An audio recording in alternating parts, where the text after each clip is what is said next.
First and foremost இந்த படத்தோட கதை என்னென்னா, காட்டுக்குள்ளே இருக்க மிருகங்கள் எல்லாமே ஒரு பேரழிவு நடந்ததுக்கப்புறம் எப்படி சர்வை பண்ணுது, தன்னை எப்படி அதுங்க காப்பாற்றிக்குது அப்படின்றது தான் இந்த படத்தோட மொத்த கதையே. ரொம்ப சிம்பிளான ஒரு பிளாட் தான். இதில் முக்கியமாக ஃபோக்கஸ் பண்ணி ஒரு பூனையை பார்த்தினா காமிச்சிருப்பாங்க. அந்த பூனை ஆரம்பத்தில் ஒரு வீட்டில் பார்த்தினா தங்கியிருக்கும். திடீர்னு வெளில வந்ததுக்கப்புறம் அதோட வீடு அழிஞ்சு போயிடும். உடனே அங்கேருந்து தப்பிச்சு ஒரு போட்டு பார்த்தோன்னா அது கண்ணில் தென்படும். அந்த போட்டு மூலிமா தப்பிக்க முயற்சி பண்ணோம். இதே மாதிரி மற்ற விலங்குகளும் பார்த்தீங்கன்னா அந்த போட்டில் ஏறி அதுங்க சர்வை பண்ண ஆரம்பிக்கும்.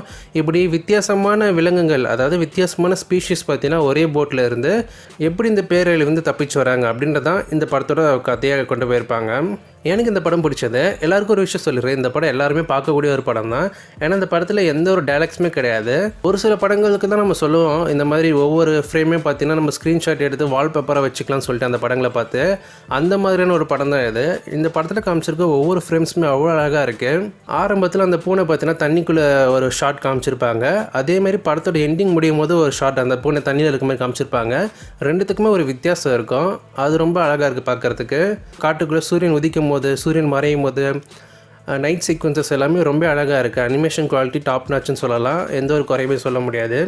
இந்த படம் ஒரு விஷுவல் ட்ரீட்டு. படத்தில் அந்த ஸ்டோரியுமே கன்வே ஆகிருக்கு. ஒரு பேரழிவு வரும்போது கண்டிப்பாக எல்லாருமே ஒன்றா இருக்கணுன்றதான் இங்கே சொல்ல வந்திருக்காங்க. அது மனுஷங்களுக்காக இருக்கட்டும் சரி, விலங்குகளுக்கும் அதுவே பொருந்துன்ற மாதிரி தான் காமிச்சிருக்காங்க. படத்தோட பேக்ரவுண்ட் ஸ்கோர் உண்மையாக ரொம்ப நல்லா இருக்குது. இந்த படத்தோட லென்த் கிட்டத்தட்ட 1 hour 25 minutes கிட்ட. ஸோ ஒரு சில இடங்கள் பார்த்தீங்கன்னா உங்களுக்கு ஒரு ஸ்லோனஸ் ஏற்படும் இந்த படம் பார்க்கும்போது. நிறைய பேருக்கு அது லேக்காக பார்த்தீங்கன்னா ஃபீல் ஆகலாம். உங்களே எத்தனை பேர் இந்த படத்தை பார்த்துருக்கீங்க? பார்த்தவங்க இந்த படம் எப்படி இருக்குது, படம் உங்களுக்கு பிடிச்சிருக்கா இல்லையா அப்படின்றத மாதிரி கமெண்ட்ஸில் லீவ் பண்ணுங்கள்.